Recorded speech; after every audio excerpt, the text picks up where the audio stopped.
I am Rachel, a part-time housewife in my late 20s. My husband, Tony, and I don't have children yet because I'm currently the deputy leader of an important project, and taking time off for a baby isn't an option for me. Additionally, Tony is also handling a significant work project, so we decided to wait until things settle down before starting a family. However, our peaceful life was shattered by an unexpected event. One night, Tony came home later than usual. He immediately undressed his suit and shirt, leaving them on the floor, and headed straight to the shower. Thinking it can't be helped, I picked up his suit, and a piece of paper fell out. Out of curiosity, I looked at it, and what I saw left me speechless with shock and anger. It seemed to be some sort of note that read, "I'll be waiting on the rooftop during lunch break. Let's make sure no one finds out about our affair."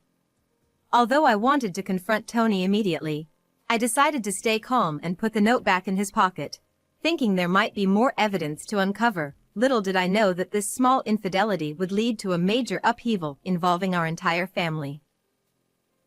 After discovering Tony's affair, I did my own investigation. Hiring a private detective was too expensive for my current salary, so I gathered evidence myself. Eventually, I identified the mistress. Her name was Kathy, a 24-year-old recently hired as Tony's direct subordinate. Tony was her mentor, and their affair had been going on for several months. Despite Tony wearing his wedding ring and Kathy being aware of our marriage, they continued their illicit relationship. Unaware that I was collecting evidence of his infidelity, Tony nonchalantly praised my cooking at dinner, saying, "Rachel, your cooking is the best in the world." I forced a smile, knowing that revealing my investigation too soon would ruin all my efforts. Sometime later, my brother called me with surprising news. He said, "I want to introduce you to the woman I want to marry." My brother, in his early 30s and a section manager at a major company, had always been extremely busy, and I thought he might never marry. He planned a family dinner to introduce his fiancée and invited both Tony and me. Since Tony's company was a subcontractor for my brother's company, Tony agreed to attend, likely out of a sense of obligation. Though I was reluctant to introduce my philandering husband to my brother's future in-laws, I understood the timing and circumstances left me no choice. However, a few days later, Tony began acting unusually kind to me. He started bringing home my favorite desserts and sharing funny stories from work. This made me wonder if there was a chance to rebuild our relationship if Tony confessed and ended his affair completely. Although I had caught them together several times, their interactions were limited to meals and light physical contact, with no signs of a physical relationship yet. I hoped Tony had realized his mistake and stopped the affair, especially with my brother's important dinner approaching. I wanted to clear the air before the event. I waited for Tony to take the initiative, but aside from his increased kindness, he didn't mention anything. Recently, he hadn't gone out drinking and spent his weekends at home. We even went on a short day trip and enjoyed a high-end dinner together, making me let my guard down. However, my trust in my husband completely crumbled due to a certain incident. One evening, I went out for drinks with a friend. As we chatted over drinks and snacks, I confided in her about Tony's recent change and my thoughts of rebuilding our relationship. I asked, "He's been acting better lately, and I'm thinking of talking things through and rebuilding our marriage. What do you think?" My friend's eyes widened as she stared at something behind me. I followed her gaze and saw Tony, happily feeding his affair partner, Kathy, at a nearby table. The shock left me speechless. In this small town, rumors travel fast. My friend worked in the HR department at Tony's company and had heard whispers about their affair. However, she hadn't seen them together recently, and since Tony had been coming home early for my sake, she thought the rumors were just that, rumors. Seeing them together, though, left both of us at a loss for words. Snapping back to reality, my friend stood up, paid the bill, and dragged me outside. The winter air stung my cheeks as I finally comprehended the reality of what I had just witnessed. My friend's concerned words faded into the background as the image of Tony and Kathy lingered in my mind. She said, "You mentioned Tony's been acting nice lately, like taking you on trips and dinners. Given that and the fact they haven't been seen together at work recently, maybe he knew you were onto him?" I had been discreet in my investigations, and I hadn't confronted Tony about anything yet. The uncertainty of their actions made me incredibly anxious. My friend pulled me into a narrow alley as Tony and Kathy exited the bar, arm in arm, heading to Tony's car. My friend and I followed them, feeling a sense of dread as I recognized the route to our house. Tony pulled out his phone, operated it, and immediately, my phone buzzed. It was a message from Tony asking, "When will you be home tonight?" It was clear he was ensuring they wouldn't be caught. I replied, "I'll be home around 2 a.m., a lie to gather more evidence." Seeing my reply, Tony told Kathy, Rachel won't be back until 2, so we can relax. and they entered our home together. The sight made me nauseous, and I collapsed, barely held up by my friend. The thought of Kathy entering my home was unbearable. My friend encouraged me, saying, "This is hard, but we need irrefutable evidence to confront them. Stay strong." 2 weeks later, the day of the family dinner arrived. After that night, I took paid leave from work and investigated Tony and Kathy thoroughly. Additionally, for the difficult task of tailing him alone, I hired a detective. That friend from back then turned out to be the daughter of a company president. She said, "I'll help for Rachel's sake," and introduced me to a detective she knew. As a result, I was able to hire the detective at a very reasonable rate, and now it's time to make the two of them face reality. In fact, this dinner gathering is the stage for that. Why, you ask? You will soon find out. When I dramatically opened the door to the private room, I saw Tony and Kathy turn pale.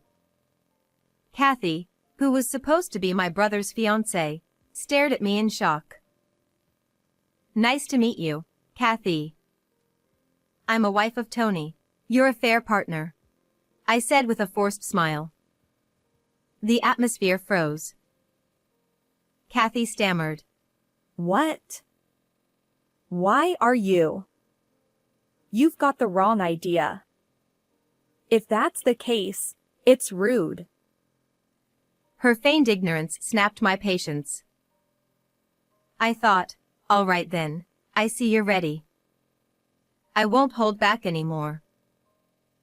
"Stop pretending," I said, spreading photos of their affair on the table. Tony panicked, scrambling to gather the photos, while Kathy looked aghast. Kathy tried to defend herself. "This is the engagement announcement dinner. This is inappropriate." She shouted with her eyes wide open.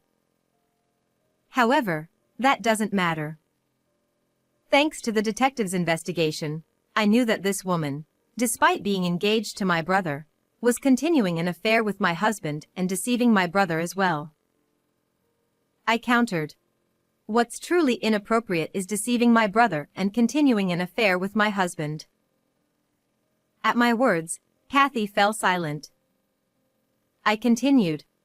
"You've had affairs with married men before, right?" And at that moment, you pretended to be unaware, playing the victim to avoid compensation and shifting all the blame onto the man. Isn't that right? Kathy's expression showed she realized how much I knew. By hiring a detective, it's easy to find out such things. This time, in case I found out, she probably planned to pretend she didn't know anything and escape from paying compensation by putting on a crying act. I turned to Tony, who was trembling, and said, "You only acted nice to me because Kathy suggested it, didn't you?" Tony, teary-eyed, denied it. No, Rachel, I only want you. It was a mistake. The relationship with her is over already. I was just enjoying the first few days. Please believe me. I sighed, placing more damning photos on the table, evidence of their affair in our home. My parents were stunned, Tony was frantic, and Kathy turned red, trying to hide the photos.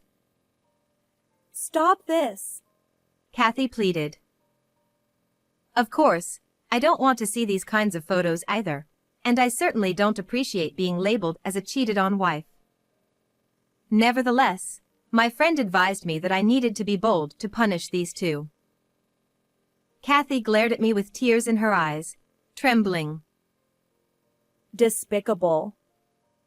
You're not the person I thought you were. This is way too much. She grabbed my collar and said that, so I shook it off. You would escape again if I didn't expose you. Like last time. I heard you got away last time by pretending to have a hysterical fit. No, it's not. That was... At that moment, a loud slap echoed as Kathy's mother struck her face. In front of me, her mother slapped her across the cheek, and I saw Kathy freeze with a frantic look on her face. What have you done? Apologize to Rachel, she demanded, but Kathy resisted.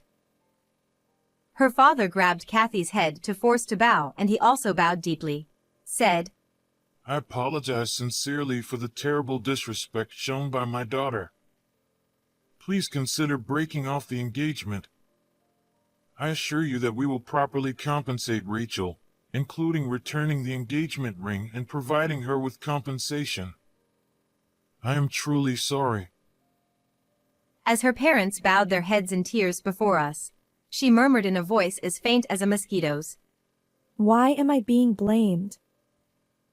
In the end, today's meeting was interrupted, and it was decided to reschedule for another day to continue discussions. As we were leaving, seemingly indifferent now, Kathy revealed her true nature. What's the deal here? Demanding compensation just because of a little fun. It's absurd. I can't forgive tearing apart our love like this. She shouted wildly while our parents desperately tried to restrain her, drawing curious glances from passers-by.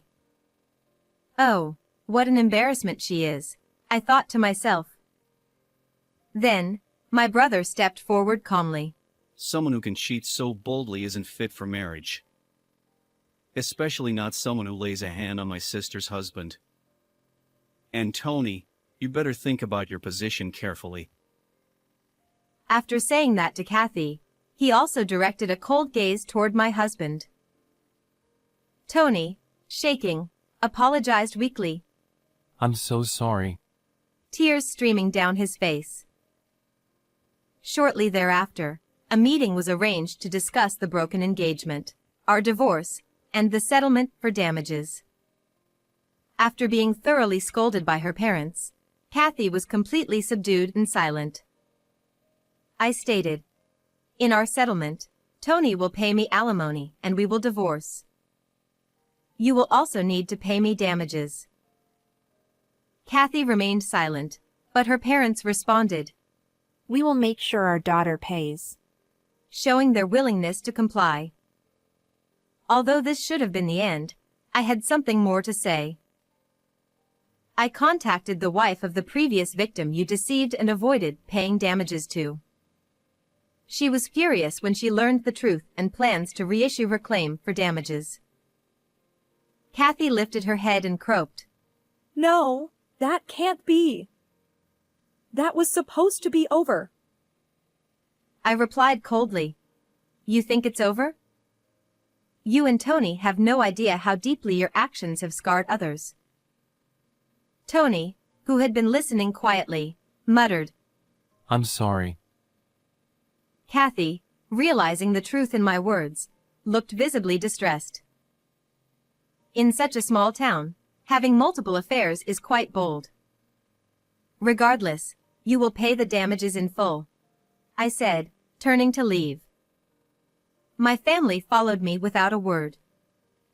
I glanced back briefly to see Kathy's parents bowing deeply and Tony and Kathy staring in shock. Money alone couldn't resolve everything, but this was the best outcome. I took everything I could from Tony through alimony and asset division and divorced him. Their affair became known at work, leading to their transfer to different departments. However, the fact of the affair remains unchanged, and since it had already been rumored before, embellishments like apparently she was pregnant or apparently he was seeing 2 other people spread. Because of this, the 2 lost their place and reportedly resigned. Later, I heard that Tony, desperate for money, was arrested for fraud. Then, by chance, I happened to see the woman desperately working as a cashier at a supermarket. She looked completely different from her previous glamorous appearance, with a haggard and dark expression, being yelled at by her boss. This is the fate of the 2 who had an affair, but it's a case of reaping what they sowed. As for me, I apologized to my brother for ruining his engagement. But he said, I'm glad I didn't marry someone with such secrets. And comforted me. My parents reassured me that I had done the right thing, which brought me to tears. My friend, who had introduced the detective, joined me for a celebratory night out. I had feared judgment from my family for my actions, but instead, I felt supported and validated. Moving forward, I will continue to cherish those around me. To everyone watching, thank you for staying with me until the end. I love and appreciate you all. How did you find today's story? Don't forget to subscribe to the channel. See you in the next video. Back in my student days, he was the soccer team star player and quite popular. What are you doing? Stop it. Stop.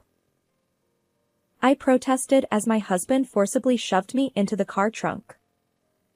Despite my surprise and desperate resistance, he didn't relent. With a cold gaze, he closed the trunk. No.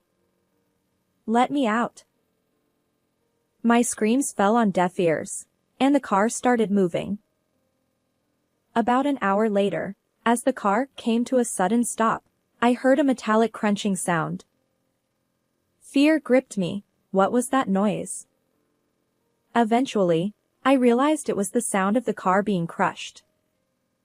At that moment, I braced myself for the end. My childhood dream was to become a superhero. At 25, I became a lawyer and enjoyed fulfilling days. Noah, my high school classmate, and I got married when we were 29. I secretly admired him, but he went on to become a professional soccer player, and we drifted apart. At our class reunion, Noah confessed. I used to like you, Sophia. And we started dating. It felt like a dream. At that time, we were both 26. Despite retiring due to injury, Noah remained resilient. He and his friend Michael, who was also from the same pro team, organized soccer workshops for kids all over the country. Thanks to his fame as a player, the workshops were always fully booked. Noah's dream was to have his own soccer field and nurture future professional players there. I wanted to support him wholeheartedly. Count me in. Whatever I can do to help. He smiled and replied. Having a capable lawyer on my side is reassuring.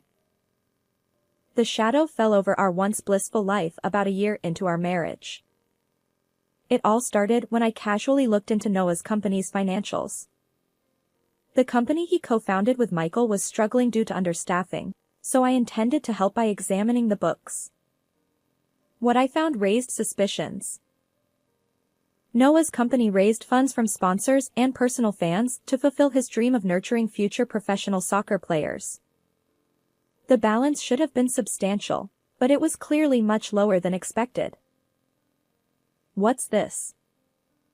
So much unaccounted for money. Nearly half the funds are missing. I confronted Noah immediately. His face contorted in anguish as he confessed. Michael seems to have embezzled it. Apparently, Michael had retired from professional soccer around the same time Noah did due to poor performance. Yet, they remained close and worked together.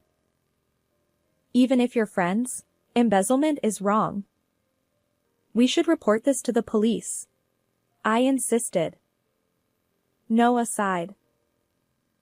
I know, but I don't want to betray a friend. I'll talk to him and try to recover the money. But it's nearly $70,000. Yeah. Anyway, can you trust me with this? Despite my attempts to persuade him, Noah's pained expression left me unable to unilaterally involve the police. I didn't think Michael could repay the amount immediately, but I decided to trust my husband's judgment for now. However, when Noah confronted Michael about the embezzlement, Michael fled to his hometown, prompting my husband to set off in pursuit. He asked me to accompany him, citing the reassurance of having a lawyer present. Unfortunately, my work trip schedule overlapped, and I couldn't cancel due to meetings with clients. As a result, I arrived in Michael's hometown one day after my husband. Upon reaching the location specified in my husband's message, I found a desolate natural park. To my surprise, my husband wasn't there to greet me. Instead, it was Michael. What? Why are you here? Where's Noah? Despite my inquiry, he just grinned. Then, he circled behind me and suddenly tightened his grip around my throat. Ugh. At that moment of shock and pain, my mind went blank, but I quickly regained composure. You see, I've been practicing self-defense as a hobby, and it came in handy this time. After narrowly escaping Michael's grasp, I stomped on his instep with my heels several times. Then, I pushed him away as he stumbled, and I sprinted away with unwavering determination. Leaving the natural park behind, I reached a crowded city area, finally able to catch my breath. I considered going to the police immediately, but I decided to contact Noah first. Surprisingly, he was already back home. What happened? I went to the location you told me, and Michael tried to harm me. I exclaimed. Noah apologized profusely. I'm sorry for putting you in danger. I wanted to explain the situation to you and have you persuade him, but I never expected Michael to go that far. My judgment was off. Please forgive me. He then recounted the events leading up to this point. Michael denied embezzling the funds, which prompted Noah to return to the company and thoroughly investigate documents. Armed with decisive evidence, Noah planned to take it to the police. We should also file a report about the attempt on your life as well. I'm sorry, but could you return home?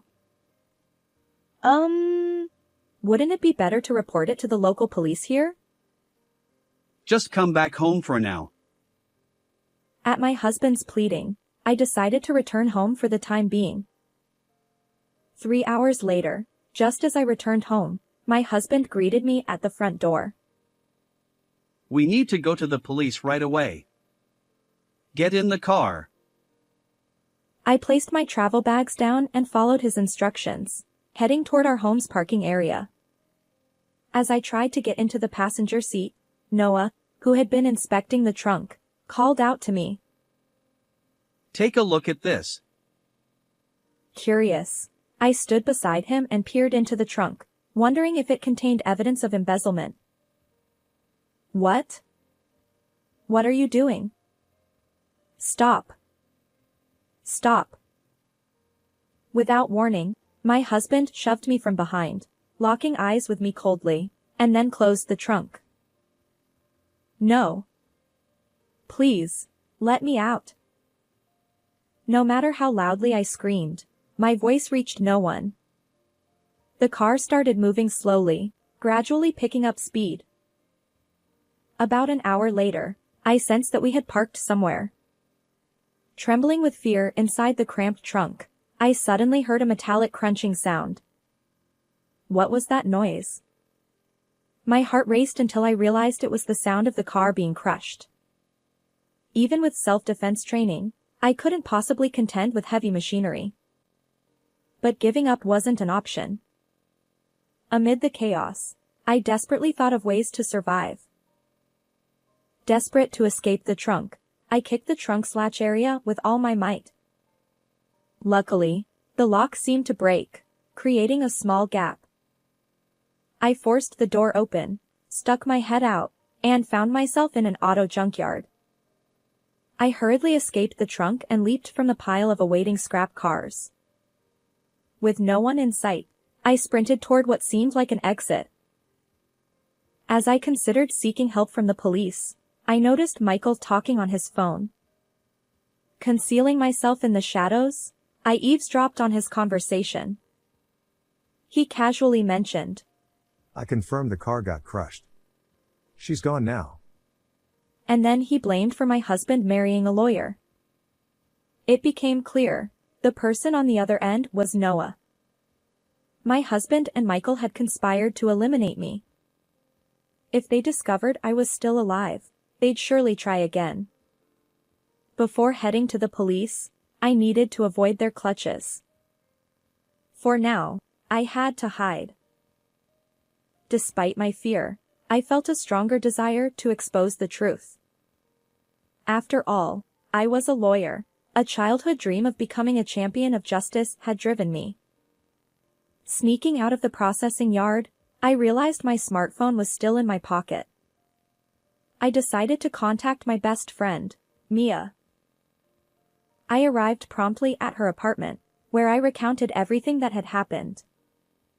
Initially surprised, she eventually said, I suspected as much. Actually, there have been some rumors about your husband. As a TV director, Mia had access to various industry secrets. With her help, we delved into Noah's background. One by one, Noah's hidden facets emerged. Even though he was my husband, I couldn't turn a blind eye to his wrongdoing. Determined to uphold justice as a lawyer, I resolved to bring him to account. While hiding in Mia's apartment and making preparations, something caught our attention on the television screen. Sophia, watch TV. Upon hearing that, I looked at the television screen. The headline read, Beautiful lawyer wife missing. My husband appeared, looking worn and tearful, pleading for information. My wife left for work and hasn't returned. Her phone is off. Please provide any information you have. Mia, with a sarcastic tone, remarked. Quite the actor. Your husband, Sophia. It infuriated me. How could he feign concern after attempting to take my life? His tearful performance continued daily on TV, not only appealing for information but also promising to create a soccer school in my honor when I returned. His hypocrisy knew no bounds. And so, about a month later, while hiding in Mia's apartment, Noah appeared as a guest on a daytime live broadcast program. I believe my wife will return. And for when she does, I want to make the soccer school a reality. As usual, he appealed for information about my whereabouts and continued to promote his dream. But just as his comment ended, the show's host exclaimed, Now, introducing a surprise guest. Noah, caught off guard, looked surprised. Spotlights illuminated the studio entrance curtain, and I signaled a victory pose to Mia before stepping out from behind the curtain. The moment Noah saw me, his expression twisted in shock. Ignoring him, the host declared, Our surprise guest is Sophia, the wife who had gone missing. Applause erupted in the studio, but Noah remained dumbfounded, staring at me. His lack of joy was evident, and the host looked suspicious. Realizing this, Noah stammered. I'm just surprised. Meanwhile, in the back of the studio, Mia nodded approvingly. Indeed, Mia was the director in charge of this program. She had informed all the show's participants about Noah's hidden side beforehand. So, naturally, the host knew everything, yet he feigned ignorance and asked me. Where have you been all this time, Sophia? I replied.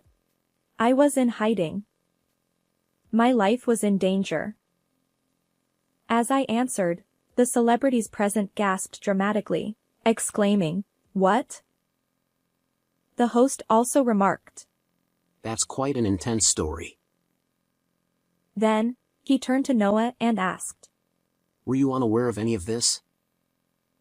Noah stammered. I didn't know, of course. Sensing the scrutiny around him, he hurriedly approached me, his tearful face attempting to embrace me. Sophia. I'm relieved you're safe. I was worried. But I pushed his outstretched hand away. The show's host chimed in. Huh. We were expecting a heartwarming reunion, but things seem different. An empty sentiment indeed. I stepped away from my husband and addressed the camera. Today, I'm not your wife. I'm here as a lawyer. Noah stammered. What are you saying? Oh, right. I need to let everyone know my wife is safe. As he tried to leave the studio, 2 staff members blocked his escape. Amidst laughter from the audience, Noah glared at me. What's going on? I just wanted to make a phone call. Where do you intend to contact? As I smirked, he hesitated for a moment, then sulkily rattled off, speaking rapidly. Family, acquaintances, your work colleagues. I smirked. No need. This is a nationwide live broadcast. Everyone's watching. His lips tightened in frustration. The host then said, Now, introducing a certain video. And that triggered the appearance of interviews with parents of children who participated in my husband's soccer school. First, a woman who appeared to be a mother stepped forward, tearfully recounting.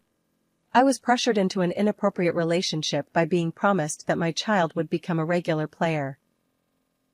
Next, a man who seemed to be a father appeared. He claimed that he was asked for a large sum of money to recommend his child to a famous club team, but the promise was never fulfilled. His anger trembled in his voice. No, this is all fabricated. It's a lie. As 2 staff members held him, my husband shouted, once again becoming the studio's laughingstock. It's not a lie. Although their faces and voices are concealed in this footage, they've promised to testify with their real names when we report you to the police. I asserted firmly, and the host nodded, emphasizing. So, this amounts to fraud, right? Yes. It's a serious crime. But that's not all. As I spoke, interviews with acquaintances of Michael began to play. The witness testified that my husband and Michael became obsessed with gambling, squandering most of the funds they had collected for the soccer school. Secretly recorded footage revealed them spending an entire day at the racetrack, celebrating and agonizing over horse races. Occasionally betting on horse racing isn't a big deal. As my husband sulked, the next video played. It showed them similarly engrossed in betting at cycling and boat racing tracks. While gambling itself is legal in legal betting, misusing funds collected for another purpose is a crime. I explained. The studio audience gasped as Michael's acquaintance made an even more shocking statement in the footage. Former soccer players involved in illegal soccer gambling. It's outrageous. No. Michael was the one doing it. I'm innocent. Yet Noah's defense crumbled, revealing that he was central to the gambling activities. Worse still, the losses drove them to plan becoming soccer gambling operators to recoup their losses. The intention behind wanting to open a local soccer school was to conceal their true purpose. What they truly planned was an underground soccer gambling den. By running a children's soccer school during the day, they aimed to deceive everyone. I declared. No. Stop making things up. His murmured words lacked conviction, barely audible. But I pressed on, unwavering, ready for my final move. Cameras are everywhere these days. Committing a crime isn't so easy, I declared. The final footage showed my husband at an auto junkyard, arranging the disposal of our car. Later, when the footage showed me crawling out of the trunk just as the scrap machine threatened to crush it, the entire studio erupted in surprise. Michael's figure, making a call near the entrance, confirmed their joint effort to eliminate me. As you can see, my husband and Michael attempted to crush me along with the car, I asserted.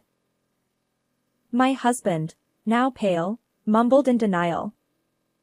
The broadcast ended, but the aftermath was intense. The news ran the story daily, and reporters hounded my husband relentlessly. Afterward, I divorced Noah and claimed $20,000 in compensation. Both he and Michael faced questioning for various crimes. When my husband's arrest was imminent, Mia and I quietly celebrated. I downed my glass in one go, and she winked at me. Next time, catch an even better man. No, for now, I'll focus on my work, upholding justice as a lawyer. Indeed, that had been my dream since childhood. How did you find this story? Don't forget to subscribe to the channel. Until next time in the next video.